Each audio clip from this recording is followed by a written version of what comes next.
की नजर से देखेंगे तो शायद कुछ समझ में आए। ये क्या है बहू, सुबह से घर का काम करती रहती है, फिर ऑफिस जाती है और बच्चों में लगी रहती है। अरे ऑफिस क्यों नहीं छोड़ देती, या फिर घर के लिए कोई नौकरानी रख ले।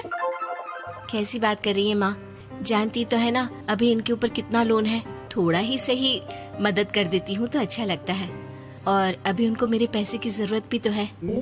सुधा चंदर को बचपन से प्यार करती थी। एक ही मोहल्ले में खेल कूद कर बड़े हुए दोनों।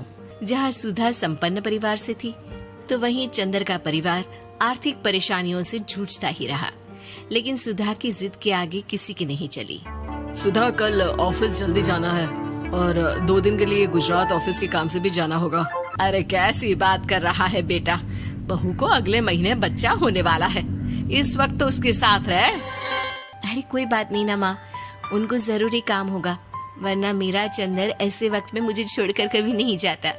चंदर सुबह घर से निकलता तो आधी रात को घर में घुसता, वो भी शराब के नशे में। चंदर की माँ उसे खूब समझाती। अरे माँ, देख रही हो ना कितना कर्जा है सर पर, काम करना पड़ता है, दिन रात काम नहीं करूँगा तो घर कैसे चलेगा। अरे लेकिन बहू को भी तो देख लिया कर, इस हालत में भी घर का बाहर का सारा काम करती है।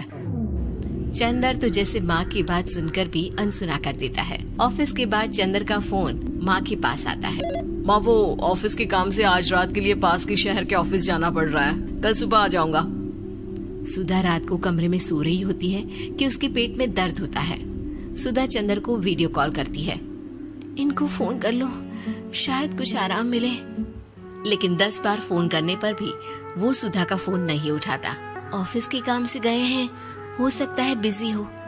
कितनी मेहनत कर रहे हैं हम लोगों के लिए। सुधा सो तो जाती है, लेकिन अकेले उसे कमरे में डर लगता है। अगले रोज चंदर घर आता है, जहाँ सुधा ऑफिस जाने के लिए तैयार हो रही थी। तुम आज भी ऑफिस जाओगे? कल रात भर तो ड्यूटी की है, थक जाओगे, छुट्टी ले लो ना। अरे नहीं नहीं, कैसी बात कर रही हो, ये तो पॉसिबल ही नहीं है। अच्छा रुको, मैं जल्दी से तुम्हारा खाना और नाश्ता बना देती हूँ। बेचारी सुधा ऑफिस जाना छोड़कर लग जाती है पति के लिए खाना बनाने, उसके कपड़े प्रेस करने और जरूरत का सामान मुहैया कराने के लिए। हो सके तो रात की ड्यूटी मत लिया करो ना, मुझे बहुत डर लगता है। अरे यार क्या है, तुम तो ऐसे बिहेव कर रही हो कि तुम ही अकेली हो जिसे बच्चा होने वाला है। इतने लोगों के पति जो काम के सिलसिले में बाहर होते हैं, उनका क्या? सुधा को चंदर के मुंह से ये बातें अजीब लगती है। अरे हुआ क्या है तुमको? पहले तो तुम मेरा कितना ख्याल रखते थे, मेरे पास रहते थे, मेरी दवा से लेकर खाने पीने तक का सारा ख्याल। और अब इस बार तो तुम एक दफा भी मेरे साथ डॉक्टर के पास नहीं आए, क्यों? अरे पागल हो गई हो क्या? पागल वाली बात कर रही हो। काम धंधा देखो या फिर तुम्हें लेकर टहलता फिरूं। और मुझे शुक्रवार की रात को काम से निकलना है, सोमवार आऊंगा। सुधा को समझ में नहीं आता कि क्यों अचानक से चंदर को फील्ड का काम मिल गया है। लेकिन एक दिन, सुधा, मैं और चंदर जरा एक रिश्तेदार के घर जा रहे हैं, तुम भी तैयार हो जाओ, घर में अकेली कैसी रहोगी? अरे नहीं नहीं, इस हालत में इसे लेकर जाना ठीक नहीं है। अरे लेकिन मैं ऑफिस भी तो जाती हूँ, फिर घर में अकेले। चंदर उसकी कोई बात नहीं सुनता। वो सीधा कार निकाल कर माँ को लेकर चला जाता है। सुधा घर के काम में लग जाती है कि अचानक उसकी नजर चंदर के बैग पर पड़ती है, जिसमें एक कागज दिखाई देता है। इनके कागज भी ना इधर उधर फैले होते हैं, एक भी खो जाएगा तो बवाल करेंगे।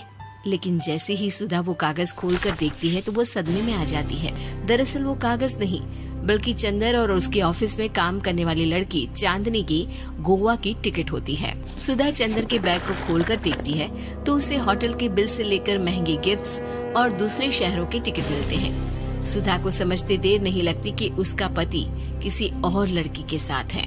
चंदर के आने पर सुधा उससे बात करती है। अरे नहीं नहीं, ऐसा कुछ नहीं है, तुमको गलत फहमी हो गई है।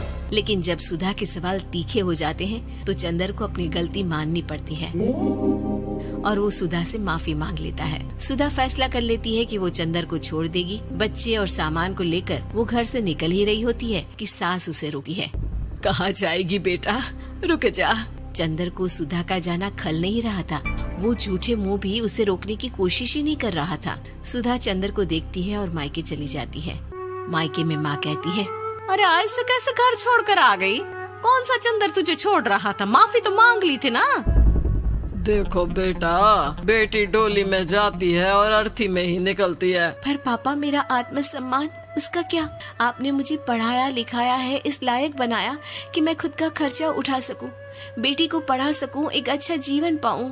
अरे लेकिन पति की जरूरत तो होती है ना सुधा दीदी, और अगर आपको नहीं है तो इस बच्ची का सोचो जो अपने पिता से इस कदर जुड़ी है। आने वाले बच्चे की सोचो जिसके आने से पहले ही आपने पिता का प्यार से दूर करने की सोच ली। सुधा फोन देखती है लेकिन चंदर का कोई कॉल नहीं होता। वो समझ नहीं पाती कि अपने आत्मसम्मान के बारे में सोचे या बच्चों के बारे में। मम्मी, हम नाना नानी के घर से दादी और पापा के पास कब जाएंगे? नहीं जाएंगे बेटा, अब यहीं रहेंगे। नहीं मम्मी, मैं पापा के पास जाऊंगी, मुझे दादी के साथ रहना है। और मेरे साथ? हाँ, आपके साथ भी तो, सबके साथ माँ। देखो सुधा दीदी, आपके सर पर पिता का साया होना जरूरी होता है। अपने घमंड के लिए पिता और बेटी को अलग मत करो। सुधा अब सामान उठाकर अपने ससुराल जाने लगती है, लेकिन मन में सवाल रह जाता है कि जिसे दुनिया घमंड समझ रही है वो उसका आत्मसम्मान था।